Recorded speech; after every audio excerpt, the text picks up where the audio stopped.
নমস্কার, প্রত্যেককে আমার পক্ষ থেকে শুভ নববর্ষ, হ্যাপি নিউ ইয়ার। একটু অপেক্ষা করব, কয়েকজন লাইফে চলে আসুক, তারপরেই আজকের যে বিষয় সে বিষয় নিয়ে কথা বলবো। বেশিটা সময় নেব না, খুব সংক্ষিপ্ত কিছু কথার জন্য লাইফে আসা। বিষয় হলো আমাদের গ্রামীণ সম্পদ কর্মীর তৎকালীন পরিস্থিতি, তৎসঙ্গে সদ্য জেলায় জেলায় 13/8/2022 যে বিভিন্ন জেলায় অর্ডার একটা লাগু হয়েছিল, mission Nirmal Bangla ODA plus mobile অ্যাপের মাধ্যমে যে বেসলাইন ডেটা সংগ্রহ করার কাজ, সেই সমস্ত বিষয় তৎকালীন একটু জানাবেন যে শুনতে পাচ্ছেন কিনা।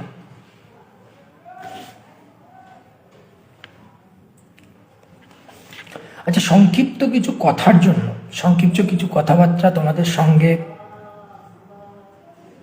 গ্রামীণ সম্পদ কর্মী, VRP বলতে ভিলেজ রিসোর্স পার্সন, সেই গ্রামীণ সম্পদ কর্মীর বর্তমান যে পরিস্থিতি, সেই সমস্ত পরিস্থিতি একটু আপনাদের সঙ্গে আলোচনা করার জন্যই আজকের কিন্তু এই শর্ট টাইম নোটিশে লাইভে আসা। কয়েকজন লাইভে চলে আসছেন, আপনারা একটু কমেন্ট করে দেবেন, দয়া করে একটু কমেন্ট করে দেবেন, তারপরে আমি আপনাদের সঙ্গে যে কথাবার্তা শেয়ার করার যে পর্ব সেটা চালু করব। খুবই শর্ট টাইমের নোটিশে যেহেতু লাইভটিতে আসা, এবং খুবই সংক্ষিপ্ত কিছু কথাবার্তার মাধ্যম দিয়ে আজকের এই লাইভ প্রোগ্রামটিকে সম্পূর্ণ করব।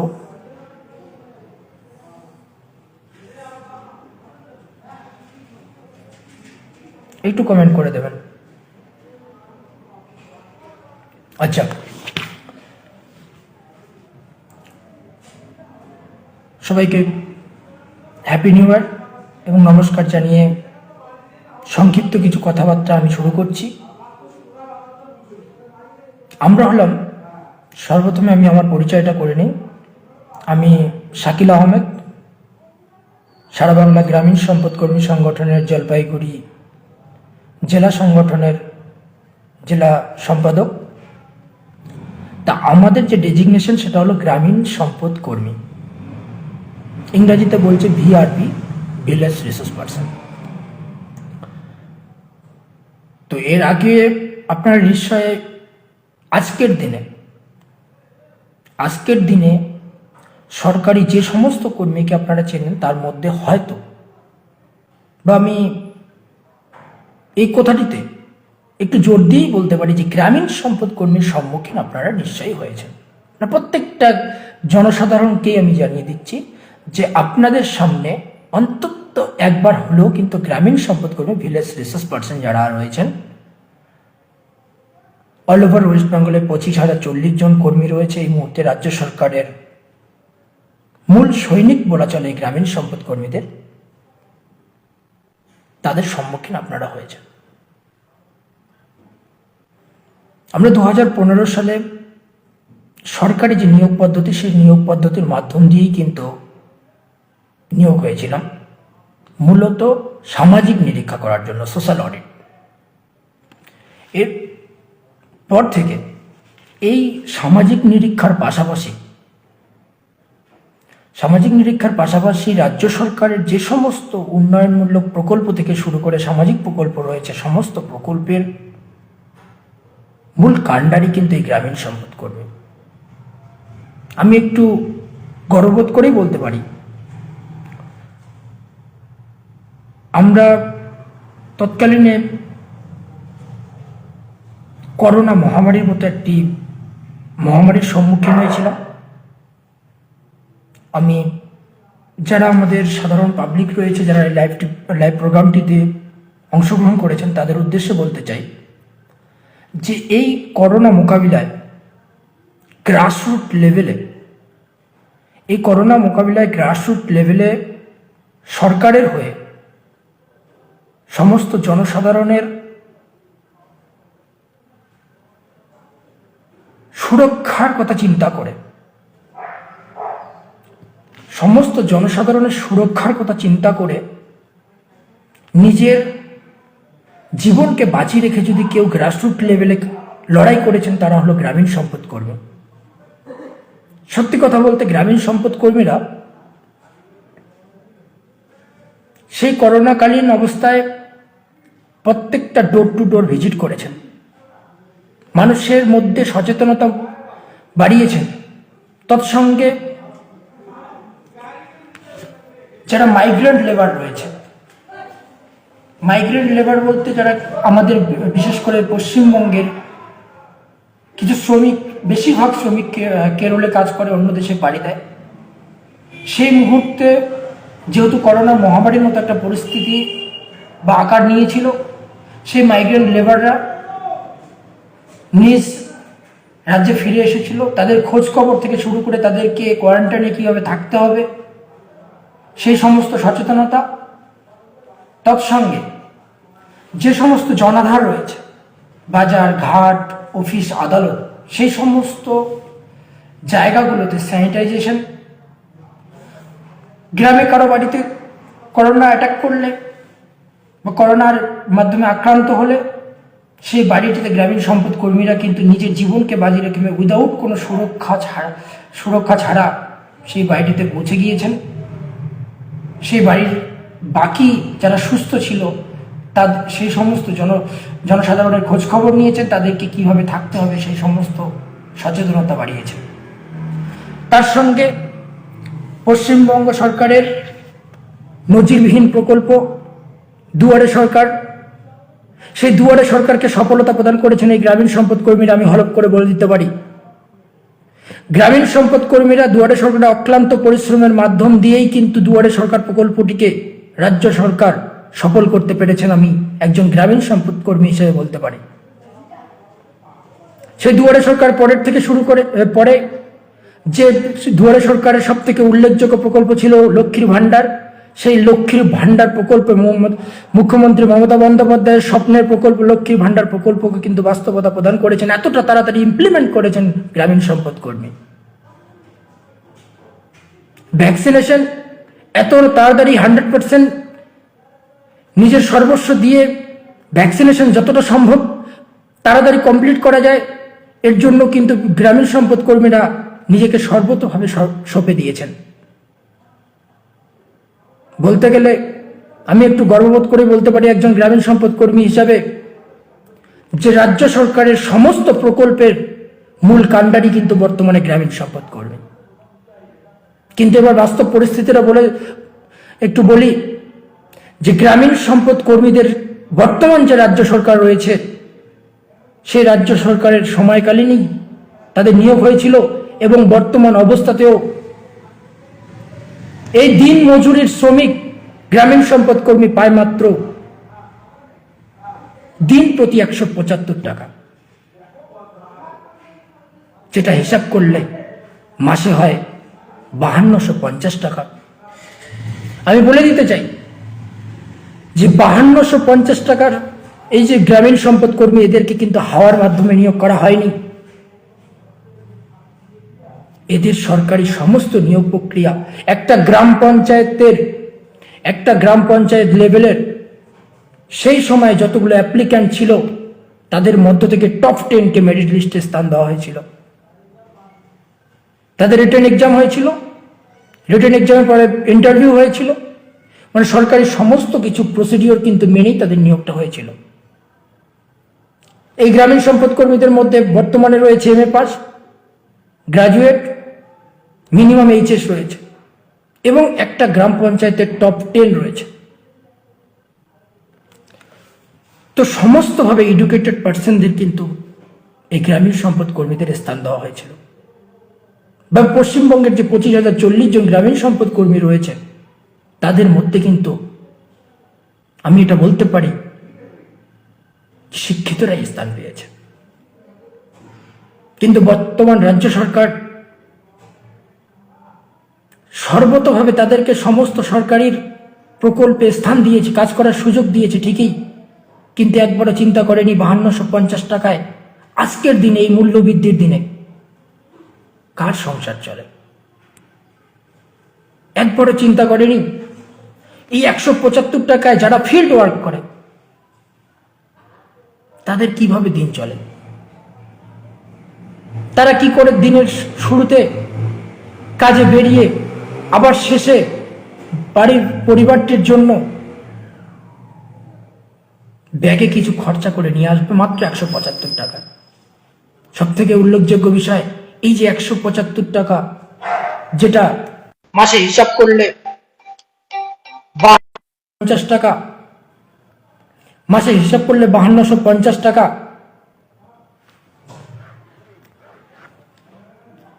সেই 5250 টাকা কিন্তু প্রতি মাসে নিয়মিত পায় না তারা।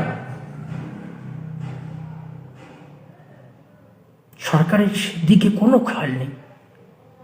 আজকের যে মূল বিষয়, যে রাজ্য সরকারের যে দিন মজুরি থেকে শুরু করে, ডেলি বেসিস ওয়ার্কার থেকে শুরু করে বিভিন্ন ক্যাজুয়াল ওয়ার্কার রয়েছে, তার মধ্যে একটি উল্লেখযোগ্য কর্মী গ্রামীণ সম্পদ কর্মী, তাদেরকে 5250 টাকা দেওয়া হয় প্রতি মাসে হিসাব করে, কিন্তু সেটা নিয়মিত দেওয়া হয় না। তাহলে এই কর্মীরা দিন কাটাচ্ছে কি করে, তাদের সংসার চলছে কি করে? অথচ তাদের মাথায় সরকার উন্নয়নমূলক প্রকল্পের বোঝা রয়েছে, তারা কিন্তু নিজের সর্বস্ব দিয়ে সেই প্রকল্পগুলোকে বাস্তবায়িত করছে, সেই প্রকল্পগুলোকে সফলতা প্রদান করছে। আমি আমাদের রাজ্য সরকার তথা মাননীয় মুখ্যমন্ত্রী মমতা বন্দ্যোপাধ্যায়, আজকের দিনে বলতে গেলে ভাবি প্রধানমন্ত্রী, ওনার রাজ্যের 25,040 জন গ্রামীণ সম্পদ কর্মীদের একটু নজর দেওয়ার জন্য করজোরে বিনতি জানাবো। আজকের বিষয়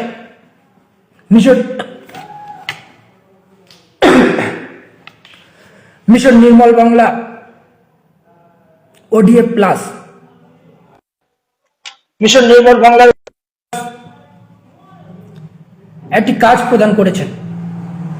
আমি একটু খোলাখুলি আপনাদের বোঝার সুবিধার্থে এই কাজ সম্পর্কে জানাবো।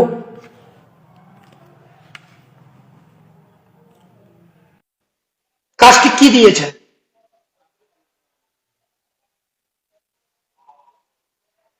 আমরা যে আমাদের গ্রামীণ সম্পদ কর্মীদের মধ্যে ভিএসটি টিম রয়েছে, ভিসিটি টিম রয়েছে, আমরা কি করি?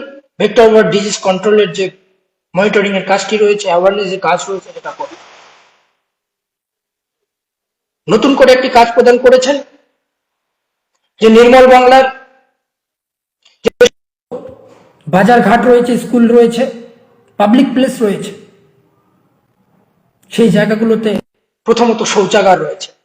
সেই শৌচাগারটি কি অবস্থায় রয়েছে, সেই শৌচাগারটি কি রকম, দুঃখিত লাইভ প্রোগ্রামটি মাঝখানে একটু সমস্যা দেওয়ার জন্য, নেটওয়ার্কের একটু সমস্যা দিচ্ছে হয়তো।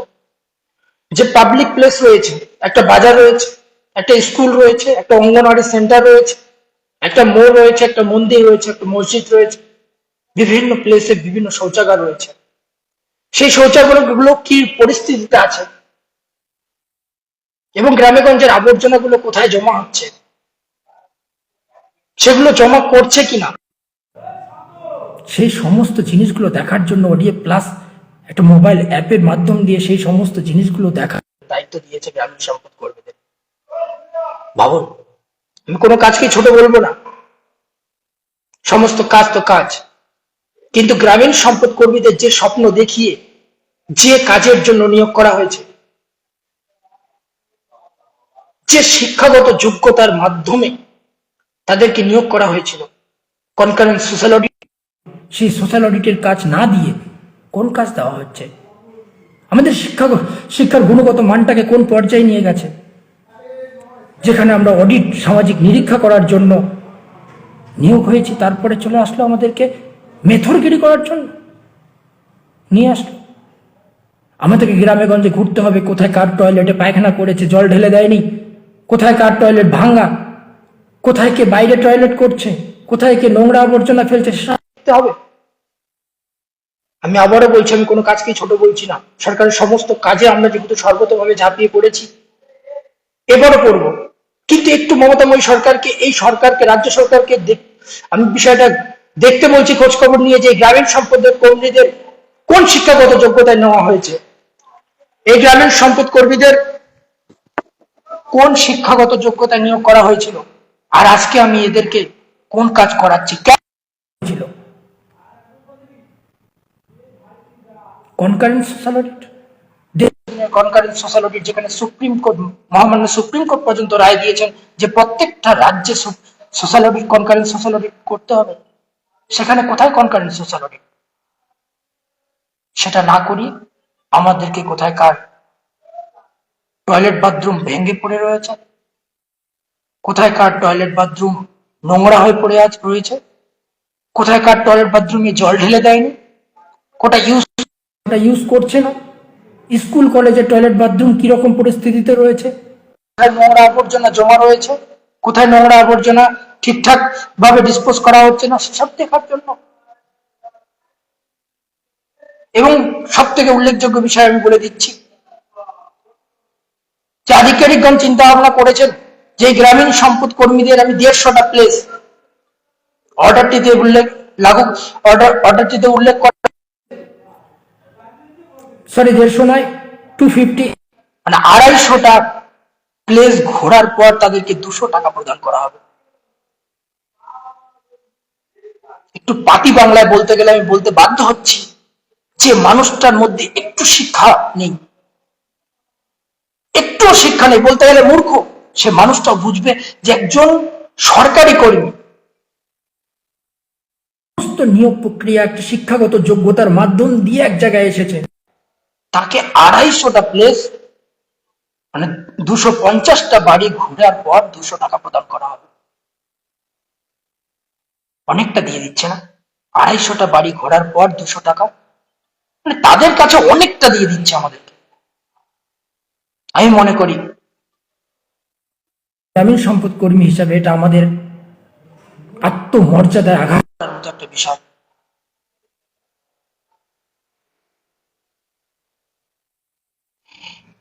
এই কাজটির মাধ্যম দিয়ে আমাদের আত্মমর্যাদা আঘাত করা হয়েছে, একটা আত্মমর্যাদা ক্ষুণ্ণ করার মতো বিষয় জড়িয়ে রয়েছে এখানে। যে একজন সরকারি আধিকারিক কি করতে পারে, যে একজন গ্রামীণ সম্পদ কর্মী যে সোশ্যাল অডিট সামাজিক নিরীক্ষা করার জন্য নিয়োগ হয়েছিল, তাকে দিয়ে আমি পায়খানা বাথরুম টয়লেট নোংরা আবর্জনা কাজ করাবো, তারপর তাকে 250টা 250টা বাড়ি ঘোরার পর 200 টাকা প্রদান করব। বিষয় আমাদের গ্রামীণ সম্পদ কর্মীদের কাছে, আমি একজন গ্রামীণ সম্পদ কর্মী, তার সঙ্গে জলপাইগুড়ি সারা বাংলা গ্রামীণ সম্পদ কর্মী সংগঠনের সাধারণ সম্পাদক হিসাবে এই মহান চিন্তা ভাবনার যে সমস্ত আধিকারিকগুলো করেছে তার তীব্র নিন্দা জানাচ্ছি। সত্যি বলছি স্যাররা, এই কাজটির মাধ্যম দিয়ে আপনারা আমাদের আত্মমর্যাদায় আঘাত করেছেন। আপনাদের ঠান্ডা ঘরে বসে চিন্তা ভাবনা দিয়ে আমাদেরকে আঘাত করেছেন। আমি এর তীব্র নিন্দা জানাচ্ছি। আমি আমাদের 25,040 জন সারা পশ্চিমবঙ্গের গ্রামীণ সম্পদ কর্মীদের বলতে চাই, আমরা বানের জলে ভেসে আসিনি বন্ধুগণ, আমরা বানের জলে ভেসে আসিনি। সরকারের দেওয়া প্রকল্পগুলোকে যেরকম ভাবে আমরা সর্বতভাবে নিজের সর্বোচ্চ দিয়ে চেষ্টা করে সফলতা প্রদান করেছি। লক্ষ্মীর ভান্ডার, আমি আজকে গ্যারান্টি দিয়ে বলতে পারি, আমি হলফ করে বলতে পারি, লক্ষ্মীর ভান্ডারে গ্রামীণ সম্পদ কর্মীরা না থাকলে এত তাড়াতাড়ি মাননীয় মুখ্যমন্ত্রী ওনার স্বপ্নের প্রকল্প লক্ষ্মীর ভান্ডারকে বাস্তবায়িত করতে পারত না। আমি একজন ব্যক্তিগত হিসাবে দিন রাত পরিশ্রম করেছি দুয়ারে সরকার লক্ষ্মীর ভান্ডার নিয়ে। ভ্যাকসিনেশন ক্যাম্পকে এত তাড়াতাড়ি সফলতা প্রদান করতে পারতো না গ্রামীণ সম্পদ কর্মী ছাড়া। বন্ধুগণ বলুন তো, 5250 টাকার বিনিয়োগ পর এই যে এক্সট্রা কাজগুলো করেছি, অতিরিক্ত কাজগুলো করেছি, দুয়ারে সরকার লক্ষ্মীর ভান্ডার ভ্যাকসিনেশন, কারা সঠিকভাবে টাকা পেয়েছেন? জেলার অর্ডারে বা রাজ্যের কোনো অর্ডারে স্যানিটাইজেশন, দুয়ারে সরকার, লক্ষ্মীর ভাণ্ডার, ভ্যাকসিনেশনে কেউ কি সঠিকভাবে টাকা পেয়েছেন? মজুরি পেয়েছেন? নিজের প্রাপ্য পেয়েছেন? পাননি। অক্লান্ত পরিশ্রম করার পর নিজের গ্রাম পঞ্চায়েতে বারবার ভিখারির মতো হাত পাততে হয়েছিল। দাদা, আমরা কাজটা করেছি কিছুটা দিন। এখান থেকে আমাদের বিডিও অফিস, সমষ্টি উন্নয়ন আধিকারিক office 16 kilometre, up and down 16-32 kilometre, minimum 50 টাকা পেট্রোল যায়। আমি একাধারে 1 মাস যাতায়াত করেছি। আমি শুধু নয়, আমাদের গ্রাম পঞ্চায়েতের যারা গ্রামীণ সম্পদ কর্মী রয়েছিল তারা অনেকেই যাতায়াত করেছিল।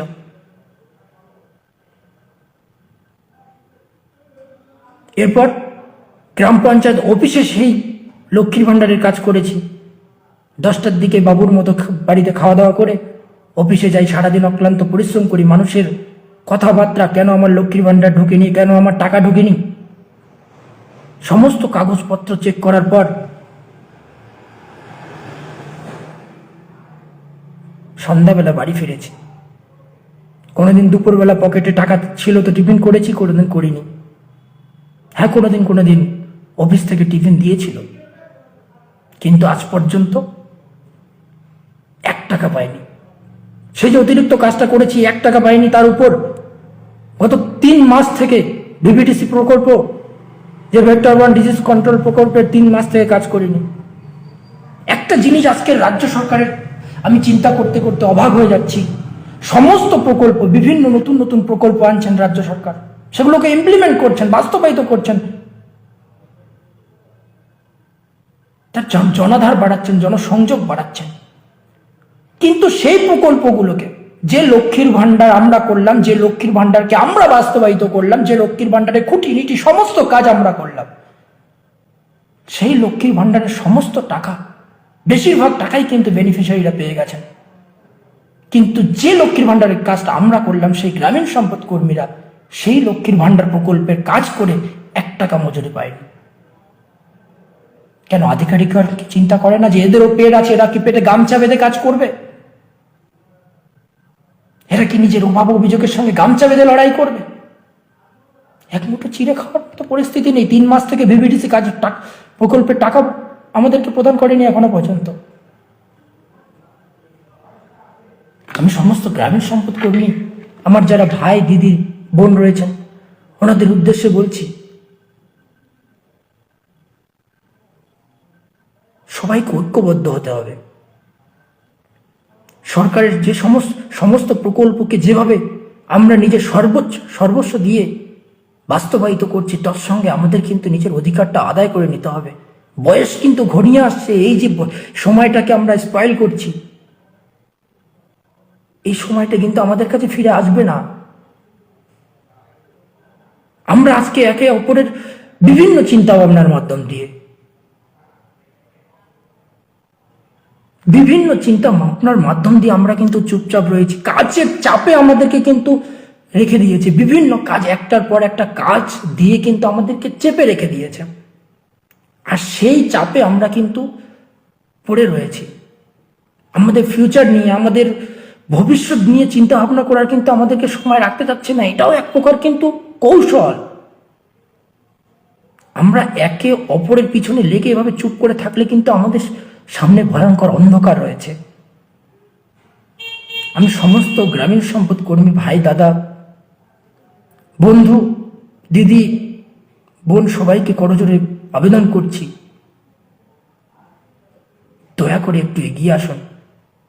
কাজের সাথে সাথেই আমাদের কিন্তু নিজের অধিকারটা আদায় করে নিতে হবে। আমাদের ভবিষ্যতের চিন্তা ভাবনা করতে হবে। বয়স কিন্তু আমাদের শেষ।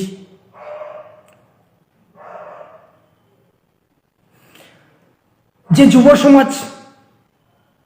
যুব সমাজকেই আগামী দিনের কাণ্ডারি, ভবিষ্যতের কাণ্ডারি বলা হচ্ছে, সেই যুব সমাজকেই কিন্তু ধ্বংস করে দেওয়ার পরিকল্পনা চলছে। আচ্ছা, ধ্বংস কেন বলবো না, 5250 টাকা আমাদের এই বয়সকালে সারা দিন, প্রতিটা দিন। উল্লেখযোগ্য বিষয় সবাইকে বলতে বাধ্য হচ্ছি, আমাদের কিন্তু ছুটি বলে কিছু নেই, প্রতিদিন কাজ করতে হয়। কাজ করলে টাকা, ছবি আপলোড করলে টাকা, না হলে নেই। তো 5250 টাকা করে প্রতি মাসে প্রদান করে আমাদেরকে এই যে মাসগুলো, বছরগুলো, এই যে সময়গুলো, জীবনের মূল্যবান, অতি মূল্যবান সময়গুলোকে কাটাতে হচ্ছে। তাহলে কিভাবে ইকোনমিক কন্ডিশন, অর্থনৈতিক অবস্থা কিভাবে সচ্ছল হবে? যদি সাধারণ পাবলিকের কাছে, এটা অর্থনীতিবিদরা বলেছেন, সাধারণ পাবলিকের হাতে যদি পয়সা না থাকে কোনোদিনও অর্থনীতি মজবুত হবে না। আমাদের হাতে পয়সা কোথায়? তাই বন্ধুগণ, সবাইকে আমি করজোরে বলছি, আমি একটু দীর্ঘক্ষণ লাইভে কথা বলতে পারবো না বা পারি না। যে সমস্ত আবেগ, মনের ভিতরে যে ক্ষোভ, দুঃখ, সে সমস্ত জিনিসগুলো ব্যক্ত করা হয়ে গেলেই আর আমার মুখ দিয়ে কথা আসে না। তবু আমি সবাইকে করজোরে আবেদন করব, সরকারের সমস্ত প্রকল্পে যেভাবে নিজেরা একে অপরের কাঁধে কাঁধ মিলিয়ে প্রকল্পগুলোকে বাস্তবায়িত করেছি, ঠিক সেভাবে সবাইকে এগিয়ে এসে একে অপরের কাঁধে কাঁধ মিলিয়ে, হাতে হাত রেখে লড়াই করে সরকারকে বুঝিয়ে সরকারের কাছ থেকে কিন্তু আমাদের ভবিষ্যৎ সুরক্ষার যে ছাড়পত্র, সেই ছাড়পত্র আদায় করে নিতে হবে। এই সময়গুলো চলে গেলে কিন্তু আমাদেরকে পরে পস্তাতে হবে।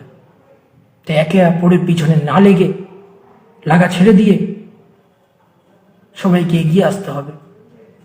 আমাদের যে মূল দাবি রয়েছে, আমি আগেই বলে দিয়েছি আমরা কোন যোগ্যতায় কিভাবে গ্রামীণ সম্পদ কর্মী হয়েছি এবং বর্তমানে কি কাজ